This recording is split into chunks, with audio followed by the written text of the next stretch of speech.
Hi everyone, it's Anne. I'm here with another reading for our new moon. This is our new moon in Aries, and this is an especially potent new moon.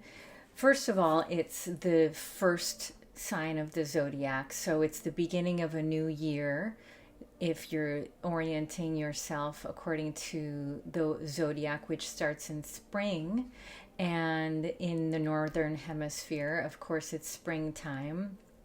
But also, there is also not just a conjunction with the sun and the moon, which is a new moon, but also a conjunction with Mercury and Chiron happening the day after the new moon. So this is very potent because Mercury rules thought and words and our beliefs and our relationship with truth.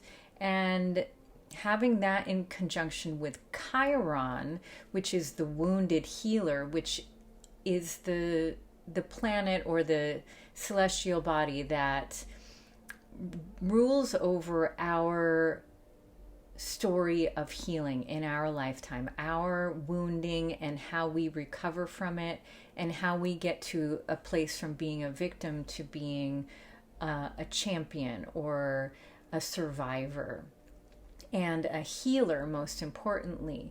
So when that conjunction is happening, we have an opportunity to rewrite and renew our healing story. We can revisit the ways in which we have been wounded in our past. And as Aries enables us to restart or rebirth our wounding, we can reorient how we think about the ways in which we've been wounded. And this is a very powerful moment for those of us that wish to recover from the past and wish to move on from the past. We have a very powerful opportunity now to revise how we think about what our limitations are and what our powers are as a result of our wounding in the past. So I welcome you to join me in being mindful of that. And in addition, because this is our new moon in Aries, we have an opportunity to reorient ourselves with the zodiac, with the four directions, with the four elements. And that brings to my mind the Four Agreements, which is the work of Don Miguel Ruiz. I'm sure many of you are familiar with his books, and especially the agreement of being impeccable with our word. This is a reminder to speak our truth and nothing but the truth. So with our words, we create magic, we have power, and being very precise and careful about the words we choose to say and the thoughts we choose to allow to occupy our minds is a way to carry out his teachings and to be more intentional with the way we live and to create a more harmonious world for ourselves. So I welcome you to join me in remembering that lesson along with his other lessons, to always do our best, to make no assumptions, and to take nothing personally. And of course, those are challenging at times, but it's nice to have the words to remind us and guide us. So on that note, I will shuffle one more time. I've already shuffled a bunch before starting this video. So there's one more shuffle, and let's see what comes up. So we've got the Page of Cups. That feels appropriate for Aries season. Ooh, Judgment, number 20. And then the King of Rods. So that's a nice progression. So we've got the Page of Cups, which is all about learning from our emotions. So that feels appropriate when we consider learning from our past wounding or learning from the ways in which we've been victimized or traumatized in the past, and just simply listening to what our emotions have to teach us. Our emotions have messages always, and whenever there's a negative emotion or an unpleasant emotion, we have an opportunity to gain insight as to why we might be uncomfortable and what could we do to guide ourselves towards more comfort and more pleasure in our lives. The page is all about learning as if we've never experienced it before.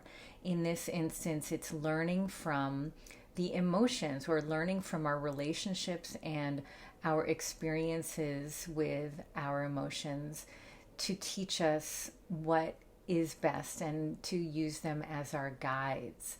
So that feels right, coming away from Pisces season and continuing to learn from emotions as if they are our friends and our guides, even when they may be unpleasant. And then next we've got Judgment, number 20. So this is a card of arrival at an opportunity to move up to the next level. So that feels appropriate to me for a moment where we're entering a new year of the zodiac and leaving behind the past. And with Aries, as I said, it's about starting over. It's about being number one. It's about the self. It's about the head and the mind and the brain. We're entering an opportunity to move from the past into the future. So I welcome you to join me in just being here for that and allowing ourselves to leave the past behind and do what we can to learn from it, and just take what we need with us and leaving the rest. This shows us an opportunity to enter a new life experience and to really avoid judgment of ourself that is unnecessary. As I said, do your best, and be true with your word. Those are two of the lessons from Don Miguel Ruiz that will enable us to avoid excessive judgment of ourselves and excessive judgment of others, so that we can really be clear and be objective about what this new world offers us and how we can best work within this world. So that's our present card. And then the next one was the King of Rods. So the king is the master. The king is an expression of the masculine authority within an element. And in this case, it's the fire element, the element of the rods or the swords, or sorry, the wands, as we see in the blossoming branch right there, exhibiting the life force. So being the king of fire means being the king of the spirit and exhibiting an authoritative rulership over our personal energy and using that energy with wisdom, not wasting it and not hoarding it, but using it when appropriate and reserving it when appropriate or when it's unnecessary to use it. So that can be literally conserving our energy for when it's needed, in other words, picking our battles, but also really dedicating ourselves to what we feel passionate about and what we feel is important and what we know serves ourselves and serves the world around us. Being the king means being one who does good for the greater good, who serves the highest good, who is mindful of their community and not just themselves. But of course, one of the main lessons of Aries season is that by serving ourselves and taking care of ourselves, we serve our community and we take care of everyone around us, because when we care for ourselves, nobody else has to care for us. Not that we don't depend on others or that we don't enjoy companionship with others, but really nobody can take care of ourselves the way we can. And that can begin with recognizing our emotions and recognizing the messages that they have to teach us. So I welcome you to join me in taking care to honor and respect the emotions that we feel, and understanding or taking the time to be with the messages that they offer us as we enter into a new reality in a place of authority over our own personal energy.